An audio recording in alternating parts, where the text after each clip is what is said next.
Véritable icône en Catalogne, comparé sans cesse à Maradona en Argentine, Lionel Messi est sans aucun doute l'un des meilleurs joueurs de l'histoire du ballon rond. Depuis plus de 13 ans, il enchante la planète foot par son génie et sa classe. Retour sur son parcours. Le petit Lionel voit le jour à Rosario le 24 juin 1987. Il est le troisième d'une fratrie de 4. Il tape ses premiers ballons à partir de l'âge de 4 ans dans les clubs locaux de Grandoli puis du Central Córdoba. C'est là qu'il est repéré par le grand club local des Newell's Old Boys que Messi intègre en 1995. 2 ans plus tard, alors que le jeune Léo parfait son apprentissage, un problème de croissance lui est détecté. Il commence alors un traitement à base d'hormones qui doit lui permettre de mesurer plus d'1,50 m à l'âge adulte. Cependant, le traitement est cher, plus de 1000 $ par mois, et la famille ne peut pas supporter ce coût sur plusieurs années. Plusieurs agents de Rosario conseillent alors aux parents de Messi de sonder plusieurs clubs européens capables d'accueillir leur fils et de supporter le coût du traitement. Le FC Barcelone fait partie de cette liste. Après de longues négociations, les dirigeants catalans acceptent de prendre en charge le traitement de Messi et l'Argentin intègre donc le centre de formation barcelonais, la Masia, en mars 2001. Il est alors âgé de 14 ans. Pour ne pas le laisser seul, ses parents déménagent avec lui à Barcelone. Durant sa formation, Messi impressionne dans toutes les catégories d'âge. En cadet par exemple, il inscrit 21 buts en 14 matchs. Le 16 novembre 2003, il est convoqué en équipe première pour un match amical à Porto. Il a alors 16 ans. Lors de cette même saison 2003-2004, l'Argentin est surclassé en équipe réserve où il marque 10 fois en 5 matchs.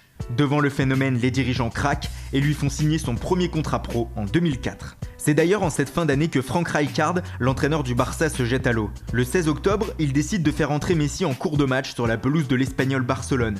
Il remplace Deco, tout un symbole. L'Argentin dispute ses premières minutes en pro et devient un élément régulier de l'effectif. Le 7 décembre, il joue même son premier match de Ligue des Champions contre le Shakhtar Donetsk. Il faudra attendre le 1er mai 2005 pour que Lionel Messi inscrive son premier but en professionnel. Contre Albacete, il devient à 17 ans et 310 jours le plus jeune buteur de l'histoire du club. La saison 2005-2006 sera son premier exercice complet avec l'équipe première. Il sera rempli d'un premier but en Ligue des Champions contre le Panathinaikos, mais aussi des premiers trophées. Le Barça décroche cette saison-là la Liga et la Ligue des Champions face à Arsenal, mais l'Argentin blessé ne participe pas à ce sprint final. La saison suivante est celle de la révélation. Messi s'impose comme titulaire et forme avec Ronaldinho et Eto'o un trio d'attaque exceptionnel.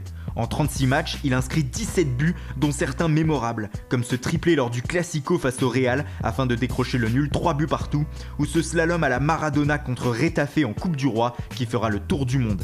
À la fin de l'année 2007, Lionel Messi s'incruste pour la première fois sur le podium du Ballon d'Or. Troisième derrière Kaka et Cristiano Ronaldo, il prend rendez-vous pour l'avenir. Le début de la saison 2008-2009 marque un tournant pour celui que l'on surnomme désormais la Pulga, la puce en espagnol. Rijkaard est remplacé par Pep Guardiola sur le banc, tandis que Ronaldinho quitte lui aussi le club catalan en laissant le numéro 10 à Messi. Avec Eto'o et Henry, puis Pedro ou encore David Villa, et avec comme mentor Guardiola, le natif de Rosario va durant 4 ans marcher sur l'Europe et devenir l'un des meilleurs joueurs du monde. En 2009, il remporte sa 2e Ligue des Champions en étant meilleur joueur et meilleur buteur de la compétition avec 9 buts, dont un en finale contre Manchester United. Avec 38 buts cette saison-là, il conduit aussi le Barça à une nouvelle Coupe du Roi, mais aussi à la Liga. À Santiago Bernabéu, lors d'une victoire 6-2, il est même ovationné à sa sortie après avoir humilié les merengues avec notamment 2 buts et une passe décisive. La fin de l'année 2009 est magistrale pour Messi. En remportant la Supercoupe d'Espagne, la Supercoupe d'Europe et la Coupe du Monde des clubs, il permet au Barça de réaliser un sextuplé inédit dans l'histoire du foot. C'est tout naturellement qu'il remporte son premier Ballon d'Or devant Cristiano Ronaldo. Cette saison-là, Messi est repositionné avant-centre après le départ de Eto'o et se transforme en véritable buteur. Auteur notamment d'un quadruplé contre Arsenal en quart de finale de la Ligue des Champions, Messi inscrit aussi 34 buts en Liga et remporte le trophée de meilleur buteur pour la première fois de sa carrière. L'année suivante, il bat le record du nombre de buts en une saison de Ligue des Champions avec 12 réalisations, portant son équipe jusqu'à une nouvelle couronne contre Manchester United. En 2011-2012, l'Argentin éblouit encore un peu plus la planète foot. Avec 73 buts, il devient le meilleur buteur de tous les temps sur une saison. Il réalise notamment un quintuplé contre Leverkusen, une première dans l'histoire moderne de la Ligue des Champions. Le 20 mars 2012, il devient aussi le meilleur buteur de l'histoire du Barça, avec 233 buts et marque encore un peu plus de son empreinte l'histoire du club. Avec tous ses exploits, il remporte bien entendu les Ballons d'Or 2010, 2011 et 2012, réalisant un quadruplé historique. Guardiola met fin à son aventure avec le Barça en juin 2012. Il laisse Lionel Messi au sommet de sa carrière en termes de trophées et de statistiques. En 4 saisons, l'Argentin aura inscrit 211 buts en 219 matchs et remporté 14 titres. Colossal. Les saisons suivantes, que ce soit sous la direction du regretté Tito Villanova, de Tata Martino ou de Luis Enrique, Messi va écrire encore un peu plus sa légende. Lors de l'année civile 2012, il explose tous les records en inscrivant 91 buts, battant largement le précédent record détenu par Gerd Müller. Et ce n'est pas fini. En 2012-2013, il marque 60 fois avec le Barça, 41 fois en 2013-2014, encore 58 fois en 2014-2015 et avec 10 buts en Ligue des Champions participe grandement à soulever la coupe aux grandes oreilles pour la 4e fois.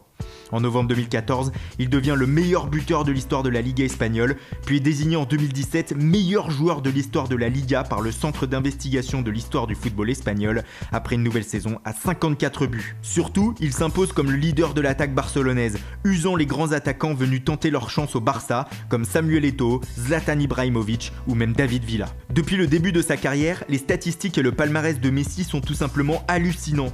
En Liga, il en est à 360 buts en 389 matchs et est le meilleur buteur de l'histoire du championnat. En Ligue des Champions, il vient de passer la barre des 100 buts en 122 rencontres. Au total, avec le Barça, il a inscrit 525 buts depuis le début de sa carrière. Il est bien évidemment le meilleur buteur de l'histoire.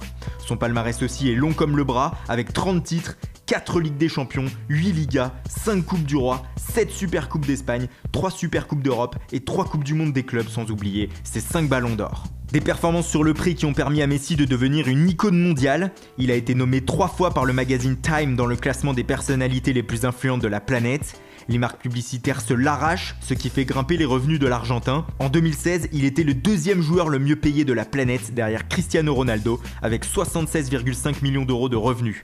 Il est présent aussi sur les réseaux sociaux avec 89 millions d'abonnés sur Facebook et 78 millions sur Instagram. Depuis 13 ans donc, Messi éblouit l'Europe avec le FC Barcelone. Mais cependant, le petit Argentin porte une tache sombre sur son CV et son palmarès depuis le début de sa carrière. Celle-ci s'appelle la sélection argentine. L'histoire commence en 2005 par une joie. Messi a alors 18 ans et décroche cet été-là le titre de champion du monde des moins de 20 ans en étant meilleur buteur et meilleur joueur du tournoi. Une épopée qui lui ouvre les portes des A le 17 août 2005 en Hongrie en amical. Mais alors que le jeune Messi est entré en jeu 47 secondes plus tôt, il réagit mal à un tacle d'un Hongrois et se fait expulser.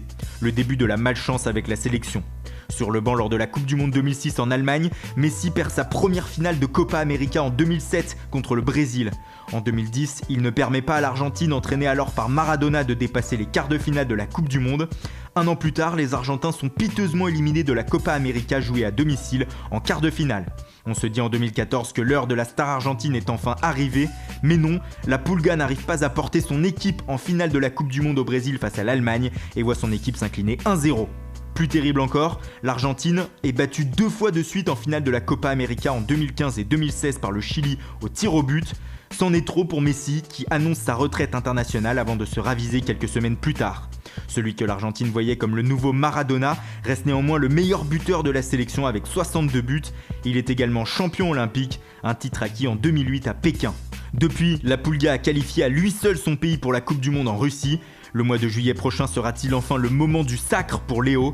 Il pourrait en tout cas définitivement devenir le plus grand joueur de tous les temps, même si pour certains, il l'est déjà. Et n'oubliez pas, vous pouvez revoir nos précédents portraits grâce à la playlist de Foot Mercato.